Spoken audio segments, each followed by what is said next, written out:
So let's not waste too much time, and I will come in with my general report of the overall meeting. So the SAA started the meeting and amended the program accordingly. I thought that was a good, the word is not in my mind. That is a good shift in terms of not to waste any more time. So I think on this note, let us give Toastmaster Adrian a round of applause. Because it requires quick thinking for someone to see the situation and still not want to waste any more time. So I thought he did that and it was done very well. Then the president came up to give her speech. It was a very informative speech and brief enough to introduce everyone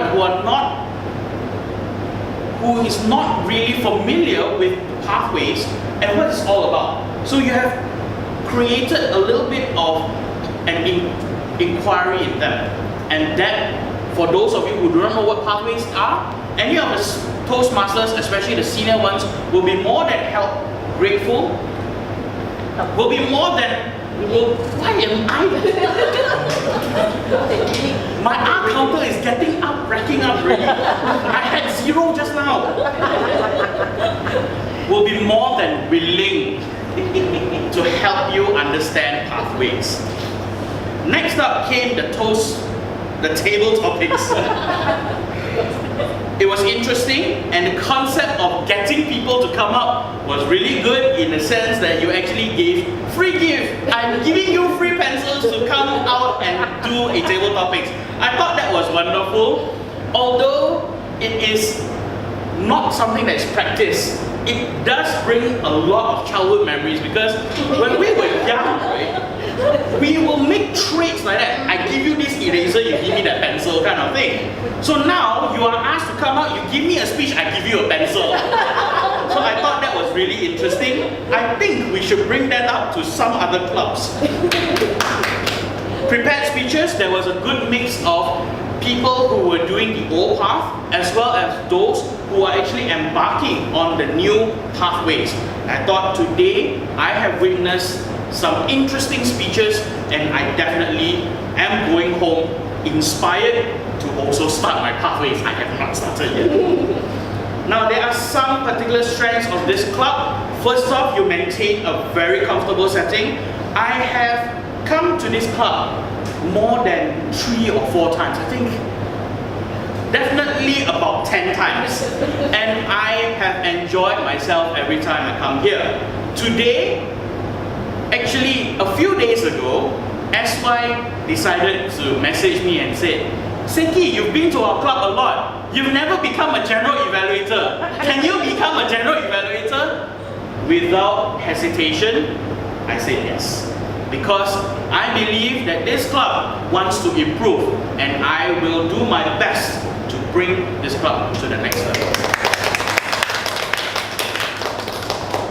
So the comfortable setting is in such a way that it is not intimidating to anyone. It is very encouraging. It is also very uplifting sometimes when you see the people who are out here trying to make the meeting work and to find role players at the very last minute because some people have pulled out. You see the work that they put in and the never give up attitude really inspires me to see and know that we need more Toastmasters like those who are working today. A round of applause to School of Hard Knocks. There are also some areas of improvement that I would like to highlight. Despite not having the full attendance of your guests, I still believe that in terms of timing, we should still start on time. Because as I have mentioned earlier, we have come here, we have spent our time because we saw the agenda, and if it starts at 7:15, we should still start at 7:15. Just my 2 cents, because this is really going down to the core value of respect. So my suggestion, just my take on this, we should still start on time.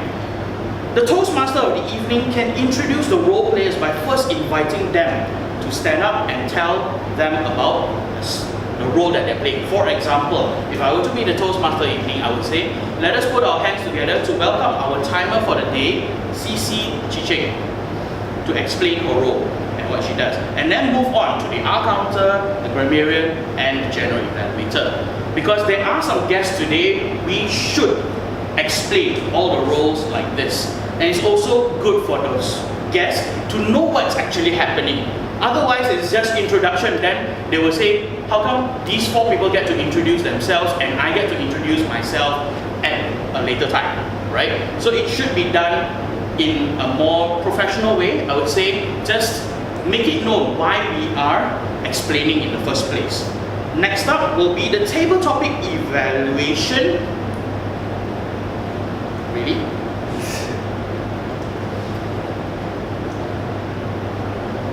Yes, if you look at your program agenda, you will see that the table topics evaluation is actually during my session, but we have brought it up to the after the table topics itself. So it should be reflected in your agenda. So just take note of this. And then prepared speeches. Now, in most clubs, what we will do is we will introduce the evaluator first to read the notes to the speaker, and then have the general evaluator read the notes to the evaluator, and then you introduce the speaker. Now, it may be a different way of doing it. It could be, because there's so many clubs and there's so many different practices. So it should be made known as well. If let's say your club decides to go somewhat against the normal trend, you should say it out first. In this club, we do not practice reading of the notes by the general evaluator to the evaluator. For a moment, I was ready to stand up. But we didn't need to. So if you would have said it, just a short statement in front, it would also save us the time.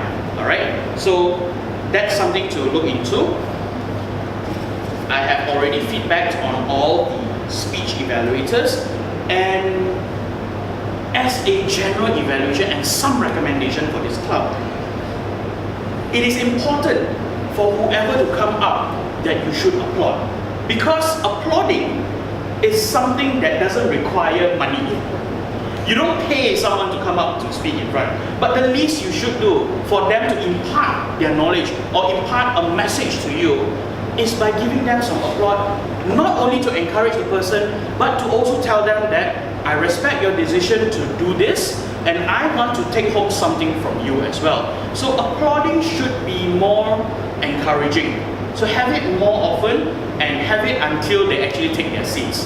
This would be something that you probably, if you feel that clapping is a little bit too tiring, and you know, in Toastmasters Club, we do clap a lot, right? Some of the clubs that I've visited, like TTDI Toastmasters Club, they actually have these clappers. They just bring it up and some even bring the tambourine, so that's cool. But that's up to the club to decide, right? They are also quite cheap and it doesn't hurt your hands. So my recommendation would be that. And while you are able, this is your strength as well as your weakness, while you're able to find replacements at the very last minute, sometimes I feel that enforcement, some level of enforcement should be done in terms of getting role players. When you get someone, they should be the ones, if they cannot make it, to find a replacement. Because what I have noticed is, while you all receive news that this person cannot make it, that person cannot make it, then you just, it's okay, you then start to look for your role players at that very moment. It should be the onus is on the person who was given the role play to actually find another role play, unless it is a terrible emergency that they cannot run out away from. We understand. And it's not all the time when you get these kind of things. Because when you start a little bit of enforcement, I also believe that the club will be able to set a certain standard that people will not take it too complacently, or they won't feel that, it's okay, the people who are already there will be able to find. When they have this type of attitude, then they're not really showing responsibility. They're not really showing the respect that people are here to run the meeting despite whether they can make it or not. So I question on that. So perhaps in the future when you have faced this type of problems, it's good to have a heart-to-heart talk with all the members and to tell them that, look, it is a commitment, right? Yes, you did pay for the membership, but when you pay for your membership and you call yourself a member, there is a certain responsibility that you need to hold. So with that, I feel that when you have a little bit more of this, your clubs will be run much easier, and you also practice the art of delegation. So with that, I end and conclude my general evaluation. It was definitely a great time that I spent here, well spent without wasting anything, taking home a lot of wonderful messages from speeches as well as evaluations. I pass my time back to the Toastmaster. Thank you.